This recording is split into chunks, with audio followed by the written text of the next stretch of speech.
Me llamo Javier Aguirre, aunque en el negocio, en esa vida que ya no es mía, todos me conocían como el Flaco. Tengo 38 años, pero si me vieran a los ojos, si pudieran ver más allá de las retinas cansadas y se asomaran al pozo que tengo por alma, pensarían que tengo 60, quizás 70. El alma también envejece, se arruga, se pudre, se calcina.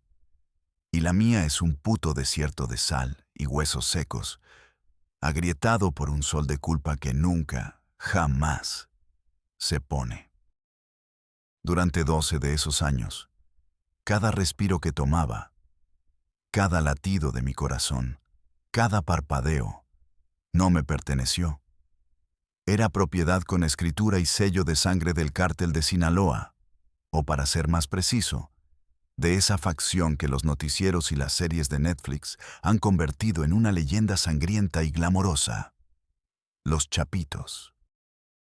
En este preciso instante, mi voz les llega desde un lugar sin nombre, una caja de concreto pintada de un blanco tan estéril que lastima la vista, en algún rincón olvidado del desierto estadounidense. Soy un testigo protegido, un fantasma con un número de expediente. USM 869AZ. Un hombre que oficialmente no existe, borrado del libro de la vida. Una nota a pie de página en un archivo clasificado. Y he decidido grabar esto, dejar constancia de mi verdad en estas cintas baratas. Porque lo que ustedes creen saber sobre el poder, sobre la jerarquía del narcotráfico, lo que consumen como si fuera entretenimiento de alto octanaje mientras cenan en sus cómodos sofás, es la mentira más grande y mejor contada del mundo. Es un truco de magia, un juego de manos para que miren al payaso violento y tatuado, al de la AK-47 bañada en oro. Mientras el verdadero dueño del circo, el hombre de traje y sonrisa discreta, les vacía los bolsillos y les roba el futuro a sus hijos. Todos conocen los nombres.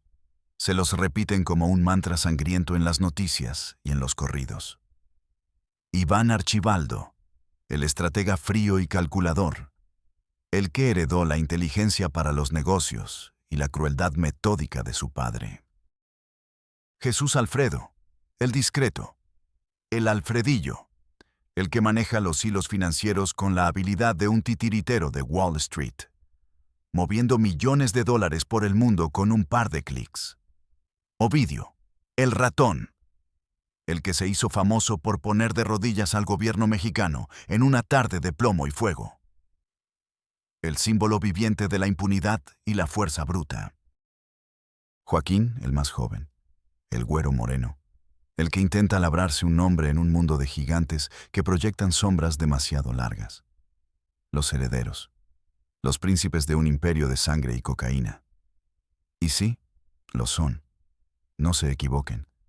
Su poder es real y su crueldad es legendaria. He visto a hombres desvanecerse de la faz de la tierra solo por una mala mirada dirigida a ellos.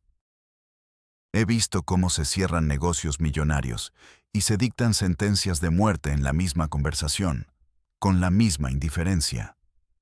Pero déjenme decirles algo.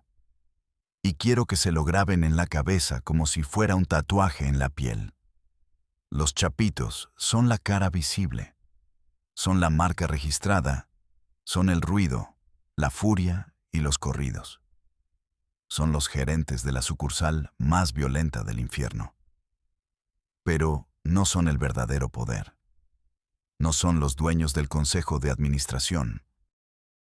Por encima de ellos, en un plano de existencia que no aparece en los informes de la DEA ni en las primeras planas, hay alguien más.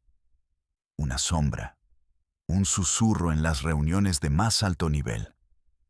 Un hombre al que todos, desde el sicario más raso hasta el más soberbio y endiosado de los hijos del Chapo, le habla con un respeto que es indistinguible del miedo más primario.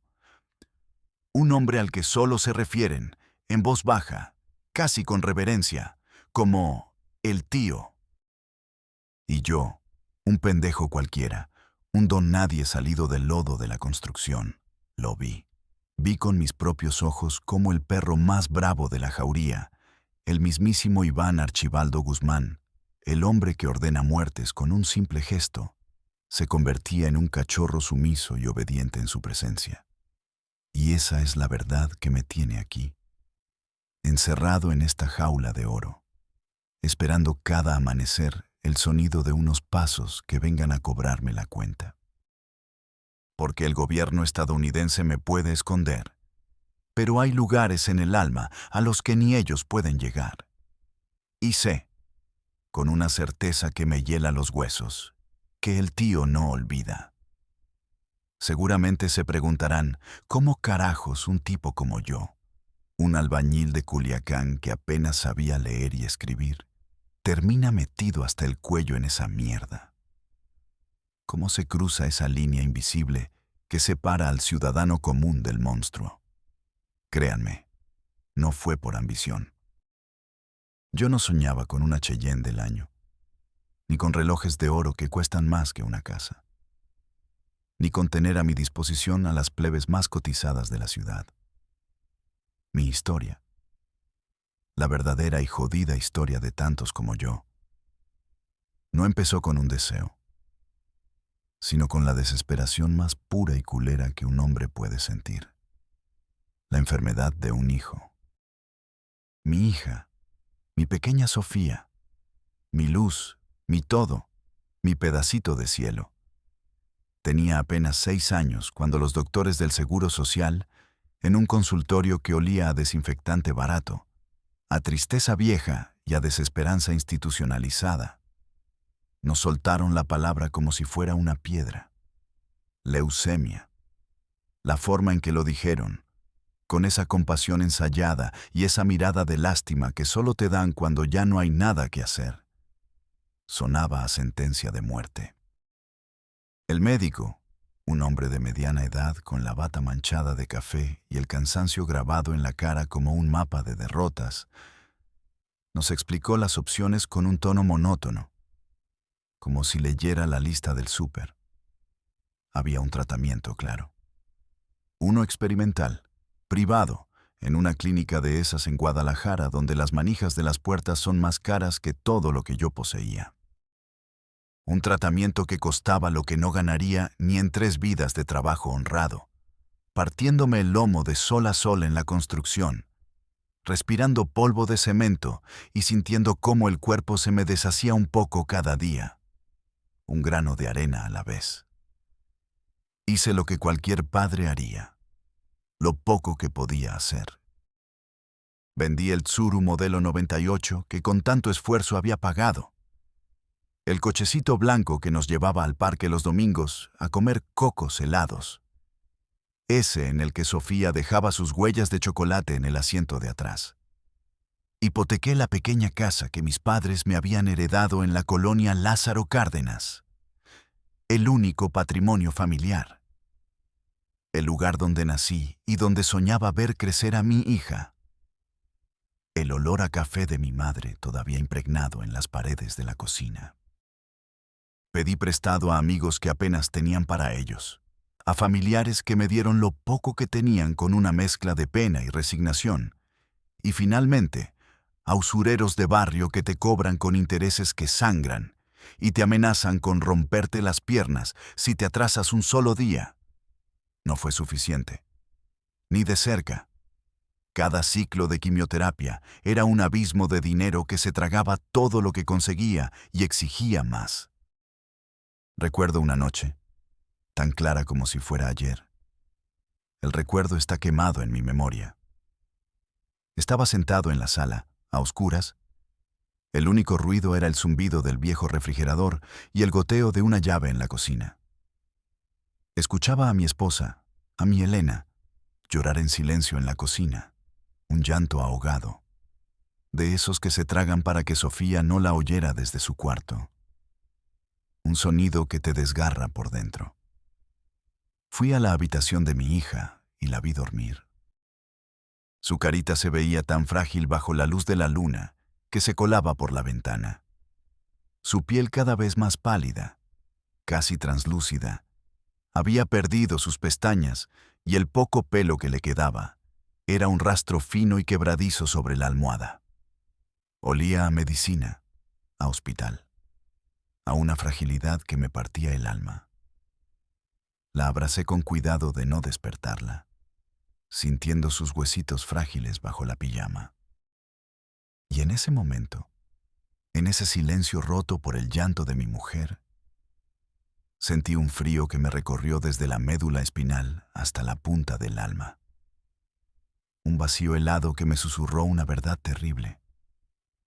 Una verdad que la sociedad decente no quiere aceptar. La moralidad, la ley de Dios y la ley de los hombres eran un lujo. Un puto lujo que yo ya no podía permitirme. La vida de mi hija tenía un precio, y yo estaba dispuesto a pagarlo, sin importar la moneda. Un primo mío, Beto, de esos que siempre andan en malos pasos, con cadenas de oro falso, ropa de marca pirata y siempre con dinero en la bolsa sin tener un trabajo conocido, me vio la cara de desesperado en una carne asada familiar. Me vio los ojos hundidos, la barba de días, el temblor en las manos cada vez que encendía un cigarro. Se me acercó mientras yo miraba la nada, apartado de todos, junto al asador. Me puso una cerveza helada en la mano y me dijo al oído. Su voz un susurro de conspiración mezclado con el humo de la carne. Flaco, te veo bien jodido. Sé lo de tu niña. Ay, jale. No se pregunta, solo se hace. La paga es buena, muy buena. Piensa en tu niña, primo. A veces, para ser buen padre, hay que dejar de ser buen hombre. En su voz no había malicia, solo la constatación de un hecho, una oferta de negocios en el mercado de las almas desesperadas. ¿Qué podía perder? Mi alma ya estaba en la casa de empeño. Lo único que importaba en el universo era garantizar el siguiente ciclo de quimioterapia de Sofía. Así empecé. Como empiezan todos los pendejos como yo. Con una justificación tan noble que te permite dormir por las noches, al menos al principio. Te dices a ti mismo que es temporal, que es un sacrificio necesario, que Dios entenderá. Te mientes tan bien que casi te lo crees. Te conviertes en tu propio propagandista, tu propio sacerdote que te absuelve de pecados que aún no has cometido. Parte principal. Crónica de ascenso y caída. Episodio 1. Bautismo de fuego. Mi primer trabajo fue el más bajo en la cadena alimenticia del crimen. Halcón. Me dieron un radio de comunicación, de esos que parecen un ladrillo, pesado y tosco, y me asignaron una esquina en la colonia industrial, cerca de unas bodegas de grano. El aire olía a una mezcla extraña, a metal oxidado, a maíz fermentado y al humo grasiento de un puesto de tacos cercano que impregnaba la ropa y el pelo. La orden era simple. Me la dio un tipo con la cara llena de cicatrices de acné, al que solo conocía como el 20. Si ves algo raro, marina, ejército, ministeriales, cualquier cosa que huela a gobierno, aprietas este botón y dices la clave pajaritos en el alambre. Eso es todo. No hables, no preguntes, no te muevas de aquí. Por estar parado 8 horas bajo el sol culichi, fingiendo esperar un camión que nunca llegaba, me pagaron en una noche más de lo que ganaba en una semana completa bajo ese mismo sol, pero cargando bultos de cemento. Sentí el alivio nauseabundo del dinero fácil. El fajo de billetes en mi bolsillo era la medicina de mi hija, pero también sentí un nudo en el estómago. Un nudo frío y apretado que, se los juro, nunca, jamás se me ha deshecho. Creí, en mi infinita ingenuidad, que sería algo temporal, solo hasta que Sofía se recuperara. ¡Qué pendejo fui! Nadie entra a este mundo un ratito. Una vez que te pones la camisa de la empresa, te la tatúan en la piel. y solo hay dos maneras de quitártela: dentro de una bolsa negra o encerrado de por vida. Y yo, por intentar salvar una vida, estaba firmando el contrato para destruir la mía y la de incontables personas más. Mi bautizo de fuego, como le decían cínicamente, no fue en un enfrentamiento a balazos como en las películas. Fue algo mucho más sutil, más aterrador, y me dejó marcado para siempre. Después de un par de meses como halcón, ya me tenían calado. Veían que era callado, que no hacía preguntas, que cumplía sin chistar. En un mundo de bocones y drogadictos, mi silencio era un activo. Era confiable. Un día, el jefe de la célula a la que pertenecía, un tipo violento y de pocas pulgas al que apodaban el 50, por el calibre de la pistola que siempre llevaba fajada en la espalda, me mandó llamar. Fui a una marisquería que usaban como oficina. El lugar apestaba a camarón cocido, a cerveza rancia y a cloro. El piso estaba pegajoso. El 50 estaba en una mesa al fondo, limpiando una pistola con un trapo aceitado, el cañón brillando bajo la luz amarillenta de un foco. La música de banda estaba a todo volumen, pero alrededor de su mesa había un círculo de silencio y respeto. «Flaco», me dijo sin levantar la vista, su voz un gruñido grave. «Me dicen que eres bueno para manejar, ¿verdad? Se te ve tranquilo, no eres un pinche acelerado como estos morros pendejos». Asentí sin decir palabra, sintiendo el sudor frío en mi nuca, el corazón latiéndome en los oídos, un tambor sordo que ahogaba la música. «Vas a llevarme a una junta importante. Ponte algo decente, que no parezcas albañil». Al día siguiente, me puse la única camisa de botones que tenía y me presenté en el lugar acordado. Me subí al asiento del conductor de una gran Cherokee negra, blindada. El olor a cuero nuevo y a un perfume caro y agresivo llenaba la cabina, asfixiándome. El 50 se sentó en el asiento del copiloto, en silencio, tecleando furiosamente en su teléfono. Yo solo conducía, siguiendo las instrucciones que me daba con monosílabos. «Izquierda aquí». «Derecha». «Dale derecho». La tensión en el coche era tan espesa que se podía masticar. Mis manos se aferraban al volante, sentía el plástico sudoroso bajo mis dedos. Mi mente, acostumbrada a mezclar cemento y levantar muros, no estaba preparada para este nivel de intriga. ¿A dónde íbamos? ¿Qué tipo de junta era esta? Cada coche que se nos acercaba me parecía una amenaza, cada semáforo en rojo una trampa, cada motociclista un posible sicario. Llegamos a un restaurante de mariscos muy conocido en la zona de Tres Ríos.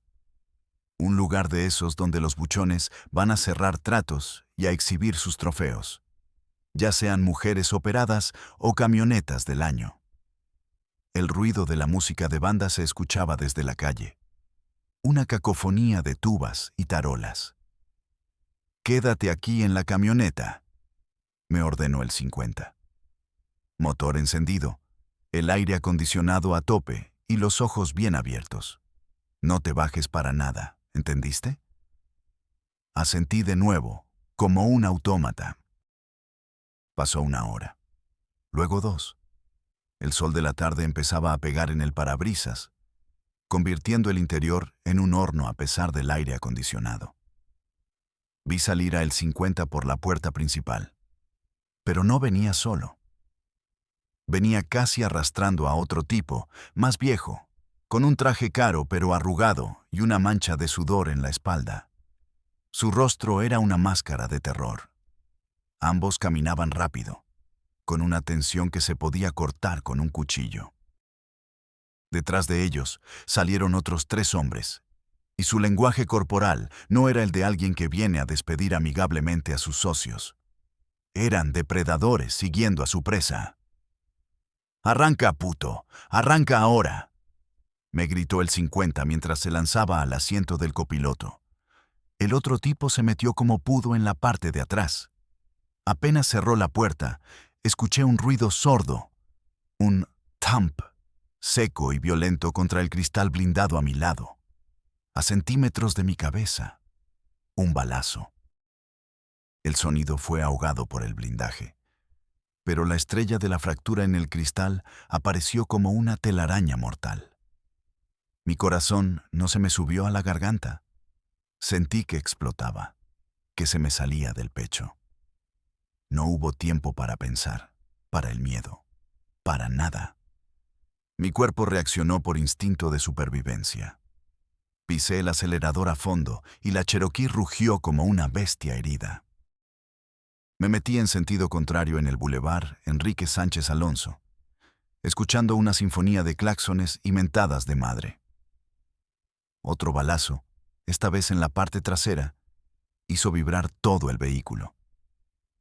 Miré por el retrovisor y vi una Lobo negra, sin placas, pegada a nosotros. Un tipo asomado por la ventana del copiloto con un rifle largo.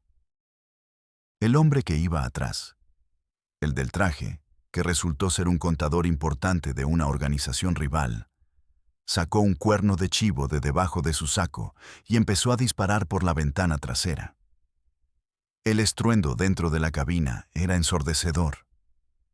Una locura de gritos, detonaciones y vidrios rotos de otros coches. Olía a pólvora, a miedo, al sudor agrio de 3 hombres que sabían que podían morir en el siguiente segundo. Yo nunca había estado en una situación así. Mi vida había sido de palas, carretillas y niveles de burbuja. Pero en ese momento, algo hizo clic en mi cabeza. El mundo se ralentizó. Solo me concentré en el volante, en los huecos entre los carros, en las calles que conocía como la palma de mi mano. Culiacán, mi ciudad, se convirtió en mi pista de carreras personal contra la muerte. Me metí por callejones tan estrechos que raspé los espejos. Me subí a banquetas haciendo volar puestos de fruta. Brinqué camellones. Por 10 minutos que se sintieron como 10 años, fui el mejor piloto del mundo, movido por adrenalina pura. Logré perderlos en el laberinto de calles del centro. Conduje sin rumbo fijo por media hora más, sudando frío, con las manos agarrotadas, hasta que el 50 me guió a una casa de seguridad en las afueras, en una colonia sin pavimentar. Cuando finalmente apagué el motor, el silencio fue casi tan violento como el tiroteo. Mis manos temblaban tanto que no podía soltar el volante. Estaban pegadas a él.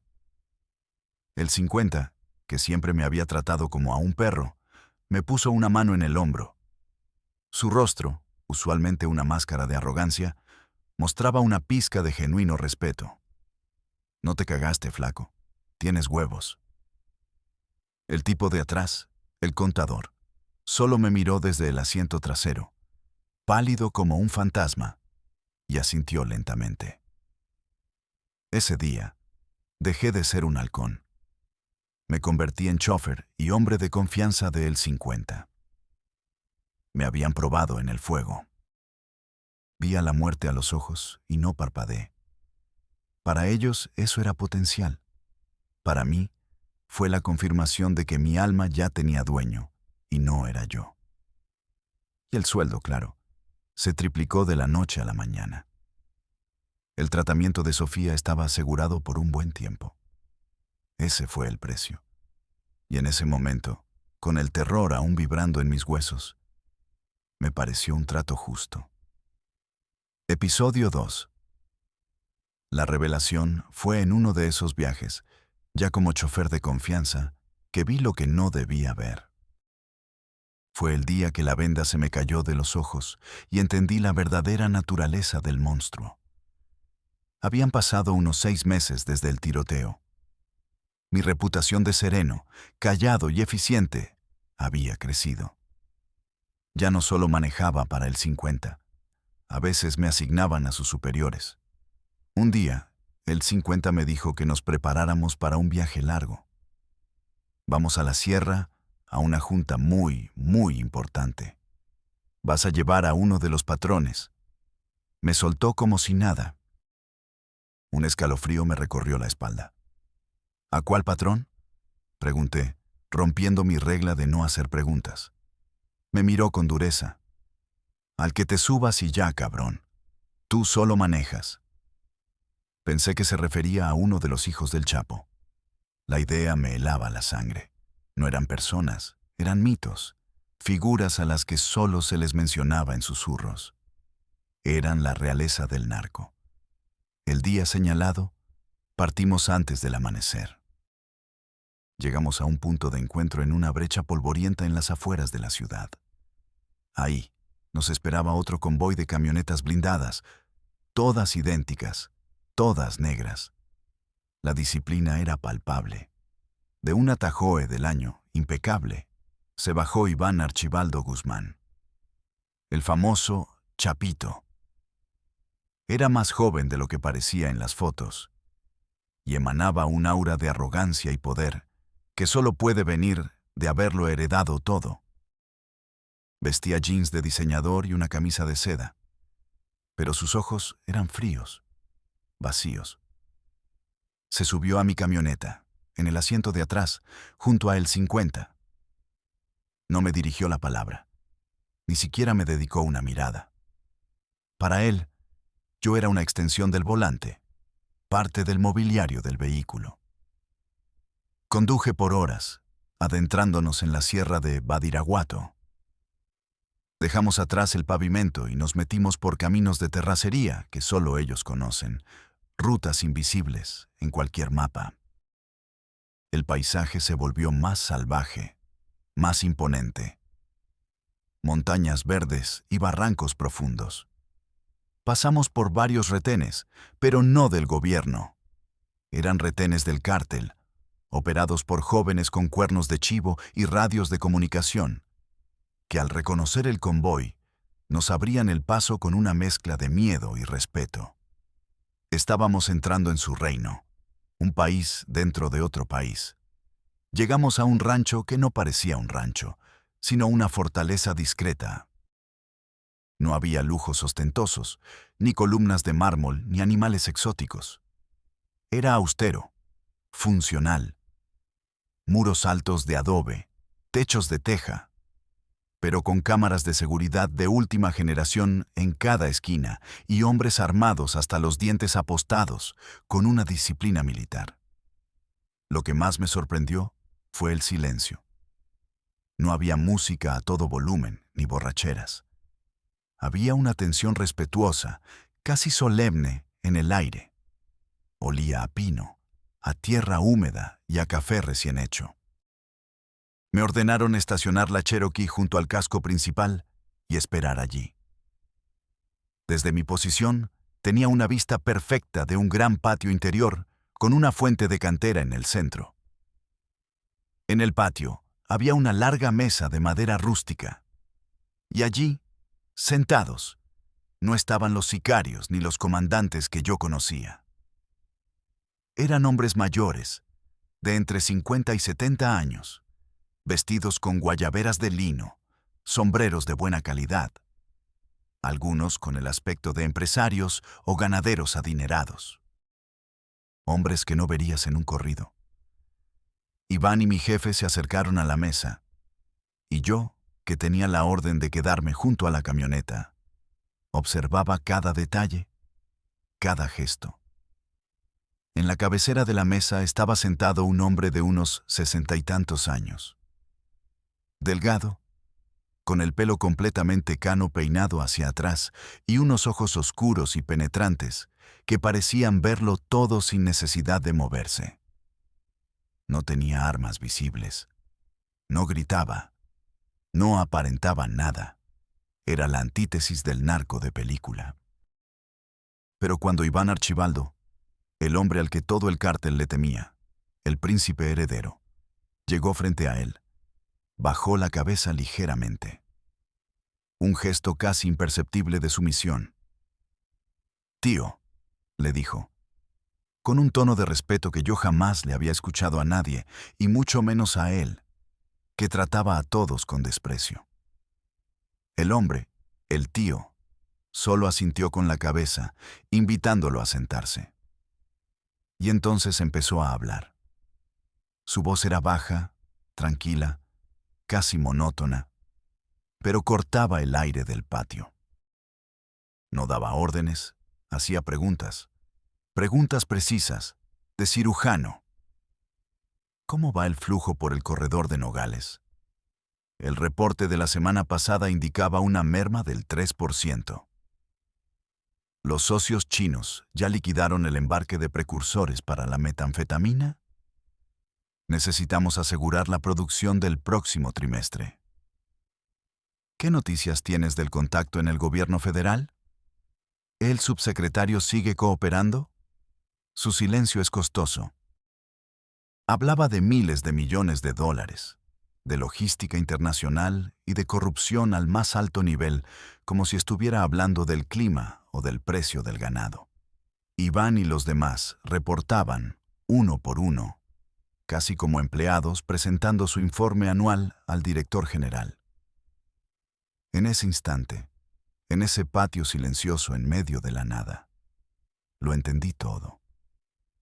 La estructura que yo conocía, la jerarquía de sicarios, halcones y comandantes, con los chapitos en la cima, era solo una fachada. Era la parte operativa, el brazo armado, el Departamento de Recursos Humanos Violentos, la división de la empresa que se encargaba de la violencia, de pelear las plazas, de hacer el ruido para distraer. Pero el verdadero cerebro, el Consejo de Administración, el poder real, eran esos hombres sentados en esa mesa. Y el tío era el CEO. Eran los empresarios de la vieja escuela del narcotráfico, los que habían sobrevivido a todas las guerras no por ser los más violentos, sino por ser los más inteligentes, los más discretos, los que tenían los contactos políticos sembrados durante décadas, los que lavaban el dinero a niveles que no podíamos ni imaginar. Los chapitos eran la imagen pública, los herederos del nombre y la fuerza bruta. Pero el poder real, el que decidía el verdadero rumbo del negocio, residía en esa mesa, en ese hombre tranquilo al que llamaban tío. Fue un shock, una epifanía aterradora. Me di cuenta de que estábamos en un juego mucho más grande, antiguo y peligroso de lo que jamás había pensado. Y que los famosos jefes por los que arriesgábamos la vida eran, en realidad, solo gerentes de una franquicia muy, muy sangrienta. Episodio 3. El ascenso. Mi ascenso fue rápido y silencioso después de eso. En este negocio, la discreción y la lealtad se pagan mejor que la puntería. Dejé de ser solo el chofer del 50 para convertirme en una especie de asistente personal y hombre para todo, de uno de los lugartenientes directos de Iván, un tipo llamado Raimundo. Mi trabajo ya no era solo manejar, era ser la sombra, el que transportaba los encargos. A veces eran maletas deportivas llenas de fajos de dólares para pagar la nómina de los sicarios y los sobornos a la policía municipal. Otras eran paquetes de cocaína pura que había que mover de una casa de seguridad a un laboratorio. Y las peores, las que me quitaban el sueño y me dejaban un sabor a metal en la boca, eran los levantones. Me tocaba manejar el vehículo en el que subían a la fuerza a algún soplón, a un deudor o a un miembro de un cártel rival. Yo no participaba directamente en la violencia. Mi jale era conducir, sin mirar por el retrovisor, sin hacer preguntas. Solo escuchaba los gritos ahogados, a veces los golpes sordos contra la carrocería, y luego, casi siempre, el silencio. Me volví un experto en compartimentar mi mente. El Javier que llegaba a casa se lavaba las manos hasta despellejarse y abrazaba a su hija. No era el mismo Flaco, que minutos antes había conducido por las calles de Culiacán, con un hombre amordazado y sangrando en la parte de atrás. Eran dos personas distintas que habitaban el mismo cuerpo. Tenía que ser así para no volverme completamente loco. Recuerdo una misión específica que me abrió los ojos a la verdadera escala de nuestra influencia. Me mandaron a la Ciudad de México. Una misión especial, Flaco. Confidencial, me dijo Raimundo. Llevaba en el maletero de un Jetta modificado, con un compartimento secreto, un maletín con $500,000 en efectivo. Mi instrucción era entregarla en el estacionamiento subterráneo de un hotel de lujo en Polanco, en el corazón del poder y el dinero del país. La idea de manejar tanto dinero me provocaba náuseas. El viaje fue una lección de cómo se mueve el poder. En cada retén de la Guardia Nacional o del Ejército en la autopista, yo solo tenía que decir una clave. Voy a la boda del ahijado del señor de la herradura. El soldado o el oficial de turno escuchaba, hacía una llamada rápida y me dejaba pasar sin siquiera revisar la cajuela. Éramos intocables. Llegué a la Ciudad de México, un monstruo de concreto que me hizo sentir aún más pequeño e insignificante. Fui al hotel en Polanco, un lugar donde una noche costaba lo que yo ganaba en 6 meses. Entré al estacionamiento subterráneo, un sótano de concreto frío y silencioso. El aire olía a llanta nueva y a cera para autos. Se me acercó un hombre de traje a la medida, zapatos impecables que reflejaban las luces de neón. Olía a una loción cara y discreta. No era un matón. Parecía un abogado o un banquero. Me mostró una seña con la mano, la misma que me habían descrito. Saqué el maletín y se lo entregué. Él ni siquiera se molestó en abrirlo. Me dio las gracias con una sonrisa fría y corporativa. Me entregó un sobre con un juego de llaves de otro coche y se fue. Ahí está tu regreso, dijo. Esa misma noche, Raimundo me llamó y me dijo con orgullo: ese hombre es un alto mando de la Policía Federal. Ya está en la nómina. Buen trabajo, Flaco. Ahí comprendí la escala real de nuestro poder. No era solo la corrupción a nivel local, el policía de tránsito que se hacía de la vista gorda o el comandante municipal que te pasaba información. Era a nivel federal. El gobierno no estaba luchando contra el narco, estaban administrándolo. Algunos funcionarios trabajaban para nosotros, otros para los rivales. Era una guerra de empresas usando al Estado como su brazo armado y a sus ciudadanos como daños colaterales. Empecé a ver la verdadera cara del negocio. No se trataba de lealtad, ni de honor, ni de defender un territorio. Era dinero. Todo era un puto cálculo financiero. Poder. Y para mantener ese poder, la sangre humana era simplemente un gasto operativo más.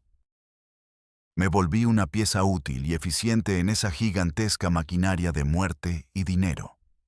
Confiaban en mí porque era un fantasma. Veía todo, escuchaba todo y no decía nada. Escuché conversaciones en las que se decidía la vida y la muerte de personas, con la misma frialdad con la que se discute un mal negocio. Se planeaban rutas de trasiego por mar y aire. Se pactaban sobornos millonarios con políticos de todos los partidos. Yo era el fantasma en la habitación, el que todos veían, pero nadie notaba. Y eso, aunque me daba una falsa sensación de seguridad, también me estaba poniendo una soga cada vez más apretada alrededor del cuello. Sabía demasiado. Y en este negocio, saber demasiado es una enfermedad terminal. Episodio 4. La culminación. El punto de quiebre, el momento en que todo se fue definitivamente al carajo, fue el infame Culiacanazo. El día de octubre de 2019, que el gobierno federal, en un acto de increíble estupidez o arrogancia, intentó arrestar a Ovidio Guzmán. Yo estaba allí. Viví ese caos, esa guerra de un día, desde adentro. Esa mañana empezó como cualquier otra. Había llevado a Raimundo a una de sus casas de seguridad. Estaba esperando afuera, en la camioneta, escuchando la radio, cuando la noticia cayó como una bomba en nuestros radios de comunicación. Agarraron al ratón. Agarraron al ratón en Tres Ríos. Se escuchaba una y otra vez, con voces llenas de pánico e incredulidad. Al principio reinó la confusión. Nadie sabía qué hacer. Los jefes de célula, como mi antiguo patrón el 50, gritaban órdenes contradictorias, presas del pánico. «Váyanse para allá». «No, espérense, es una trampa. Saquen los fierros». Era un caos de desinformación. Pero entonces, en cuestión de minutos, la comunicación cambió. Las órdenes dejaron de venir de nuestros comandantes locales. Empezaron a llegar a través de canales encriptados, mensajes cortos, precisos, militares. Los lugartenientes de los chapitos, como Raimundo, solo retransmitían las directivas a sus células. Quemen camiones en todas las salidas de la ciudad, norte, sur y a la costa. Bloqueen el aeropuerto y la central de autobuses. Nadie entra, nadie sale. Saquen todo el arsenal pesado de las bodegas. Prioridad, barrets y ametralladoras. Reporten la ubicación de las familias de militares en la zona residencial de la 21 de marzo.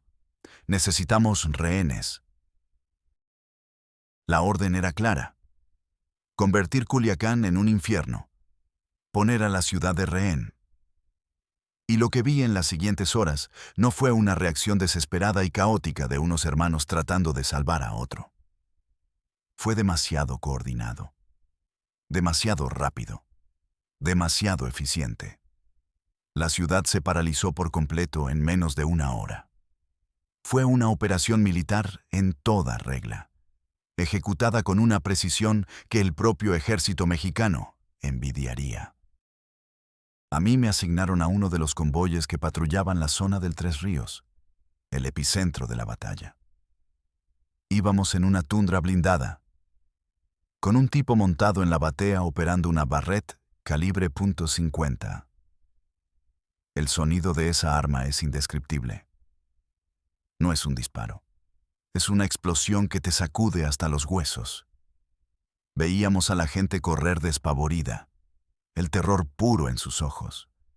Familias enteras abandonando sus coches en medio de la calle para buscar refugio. Escuchábamos los balazos y las explosiones por toda la ciudad. El cielo se tiñó de negro por el humo de los camiones y autobuses en llamas. Era una guerra total, sin cuartel. En medio de todo ese desmadre, mientras esquivaba balas y veía mi ciudad arder, me di cuenta de algo fundamental. Ovidio, Iván, Alfredo. Ellos estaban en el centro de la crisis, pero no la estaban dirigiendo. Estaban siendo rescatados. La operación para someter al Estado mexicano, para doblegar al presidente de la República, no fue idea de ellos.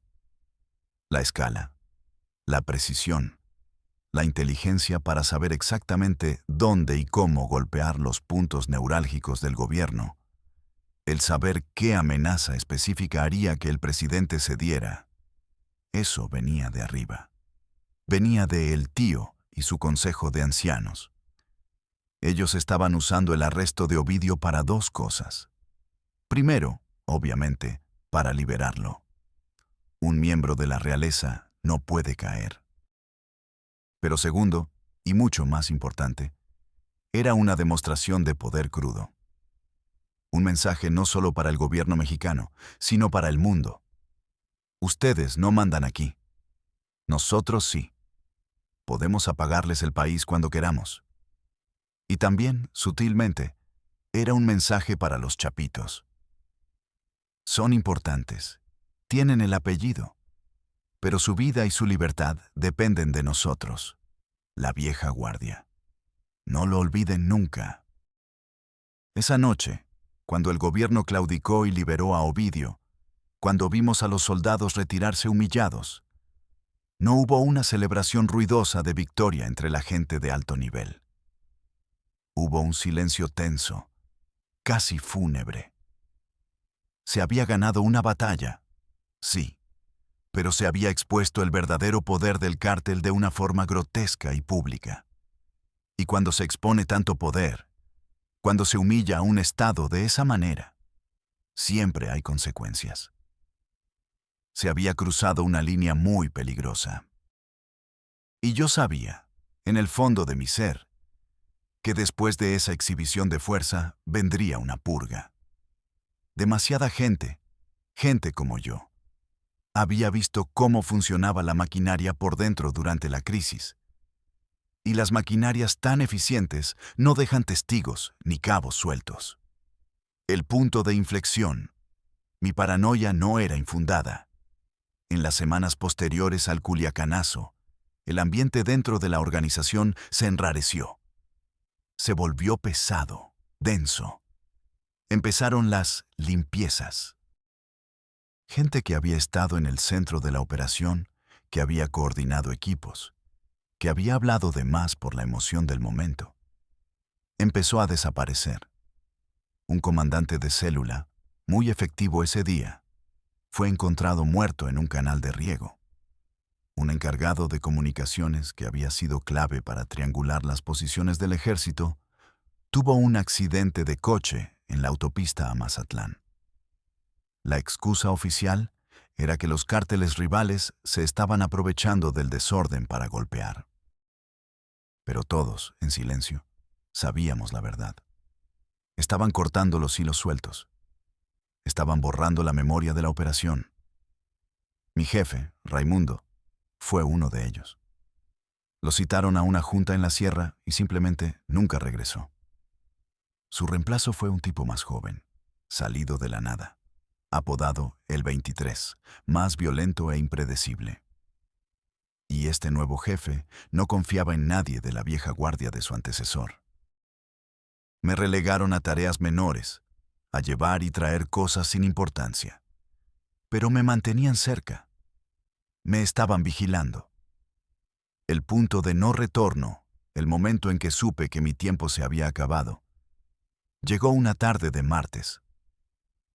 El 23 me llamó a su oficina, una bodega acondicionada que apestaba a humedad y a químicos. «Flaco», me dijo con una sonrisa que no le llegaba a los ojos, una sonrisa de depredador. «Tenemos un jale especial para ti. Algo para que demuestres que sigues con la empresa, que eres leal a la nueva administración». Me mostró la foto de un hombre en su teléfono. Lo reconocí al instante. Era el Chino, uno de los encargados de logística que, como yo, había estado muy activo y había sido muy visible durante el Culiacanazo. Un buen tipo, dentro de lo que cabe. Un hombre con esposa e hijos, que solo hacía su trabajo de la forma más eficiente posible. «Anda hablando de más», dijo el jefe con frialdad. «Anda diciendo pendejadas en las borracheras, que los patrones no son los que mandan, que hay otros arriba. Puras mamadas que le calientan la cabeza a la gente. Hay que callarlo. Y queremos que lo hagas tú. Llévalo a la brecha que va a San Alona y ahí lo dejas, para que aprenda a respetar». Se me heló la sangre. Entendí perfectamente el juego. No se trataba del Chino, se trataba de mí. Era una prueba de lealtad y al mismo tiempo una sentencia. Si mataba al Chino, demostraba que seguía siendo un perro fiel y, quizás, compraba algo más de tiempo antes de que me tocara a mí. Si me negaba, me matarían ahí mismo. Pero al mirar la foto del Chino, vi mi propio rostro reflejado en la pantalla. Vi a un hombre atrapado, a un padre de familia que se había metido en esto por necesidad y que ahora era una pieza desechable. Me quedé en silencio por un momento que pareció una eternidad. Mi mente corría a 1000 por hora. ¿Qué hago? ¿qué putas hago? Si digo que no, me matan aquí. No volveré a ver a Elena ni a Sofía. Si digo que sí, me convierto en un asesino. Mataré a un hombre como yo, un hombre que solo cumplía órdenes. Y después de eso, ¿qué sigue? Me usarán para matar a otro y a otro, hasta que ya no les sirva y me maten a mí. No hay salida. No hay victoria en este juego. Había hecho cosas horribles. Había sido cómplice de secuestros. Había transportado las drogas que destruyeron miles de vidas. Había visto la violencia más cruda y había volteado la cara.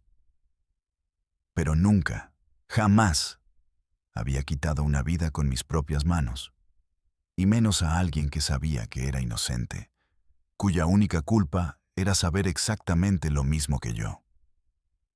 Esa era mi última línea, el último pedazo de mi alma que me negaba a vender. Le dije al jefe, con una calma que no sentía: no se preocupe, patrón, jale hecho.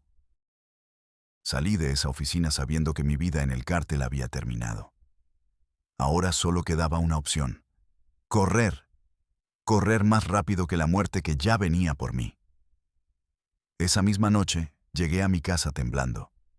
Le dije a mi esposa: Elena, empaca lo esencial. Ropa, documentos, el dinero que tenemos guardado, lo que puedas. Nos vamos ahora mismo.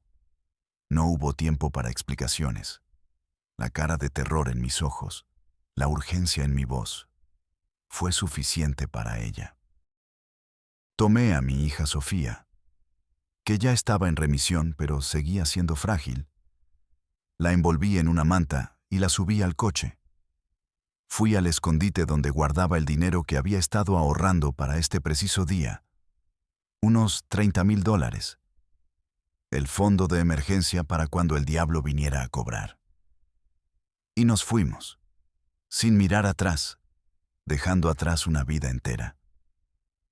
Mi plan era simple, casi estúpido en su simpleza: llegar a Tijuana y cruzar la frontera como fuera. Desaparecer en el monstruo que es Estados Unidos. Pero yo sabía cómo trabajaban, sabía que tenían ojos y oídos en todas partes. Las primeras 24 horas fueron una pesadilla de paranoia y cafeína. No usé mi teléfono. Pagué todo en efectivo. En Mazatlán, abandoné mi coche y compré un cacharro viejo a un particular, pagando el doble de su valor para que no hiciera preguntas.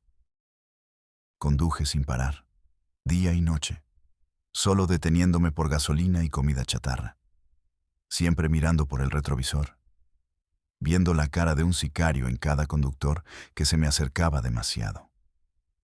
La paranoia te consume, te come por dentro.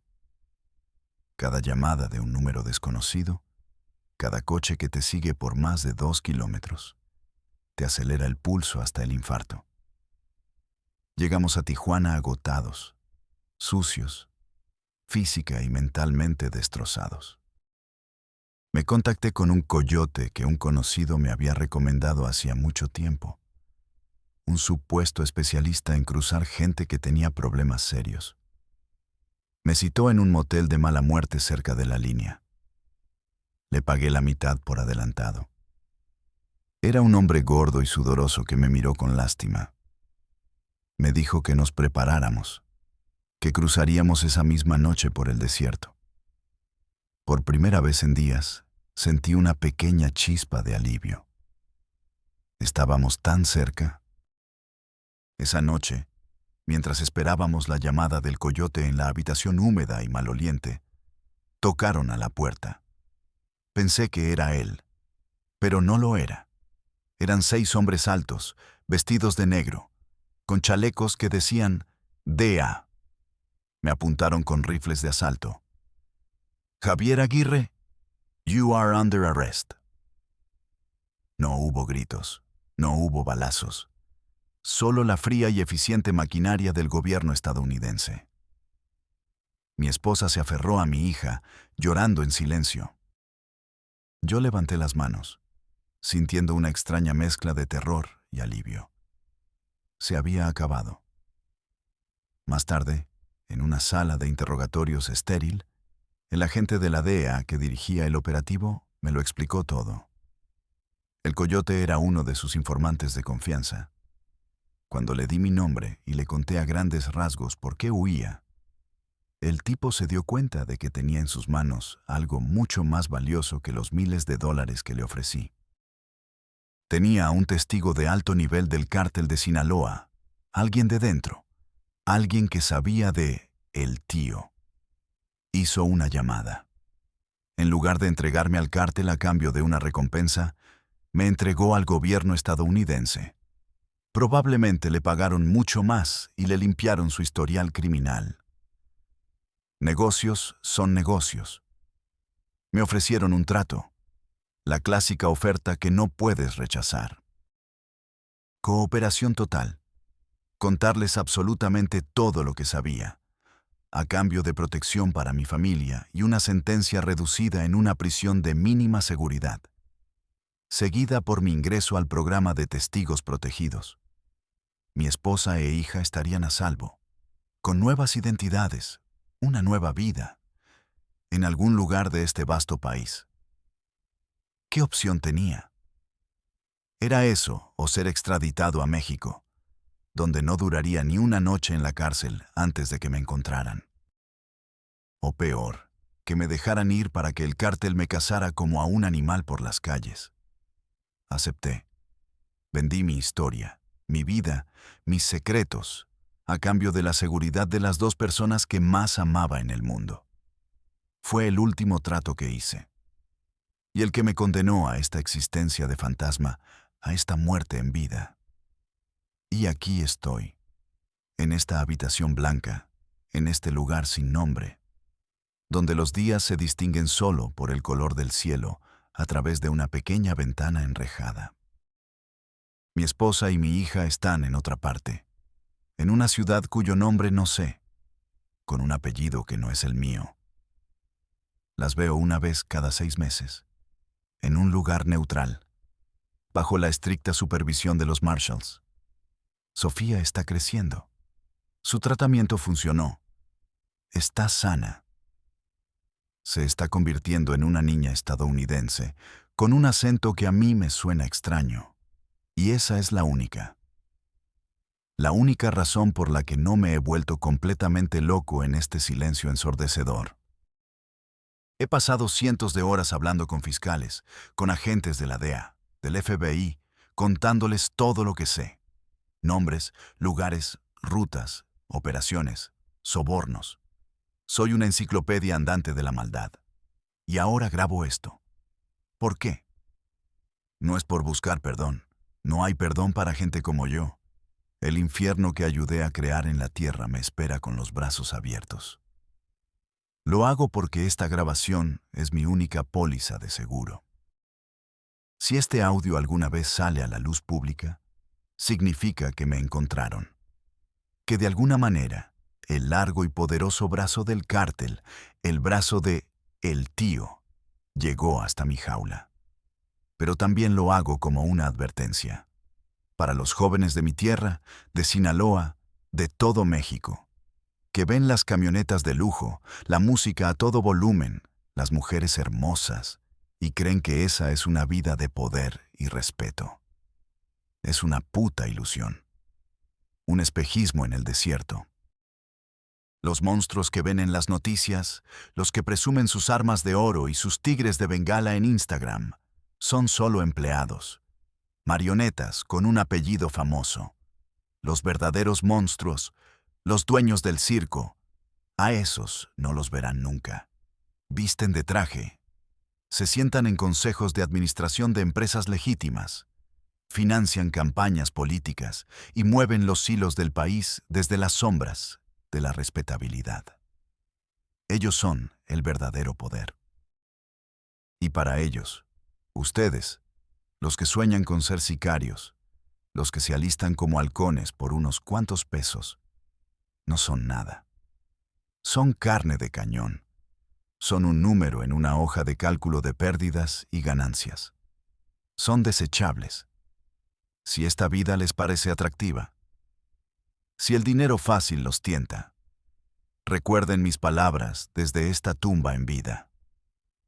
Este camino no tiene salidas gloriosas. Solo tiene dos destinos finales. Una bolsa de plástico en una zanja olvidada o una caja de concreto como esta. Y créanme, a veces, en la soledad de la noche, cuando el único sonido es el de mi propia respiración, no sé cuál de las dos es peor. No hay escape. No hay redención. Solo hay un silencio que, poco a poco, te devora por dentro.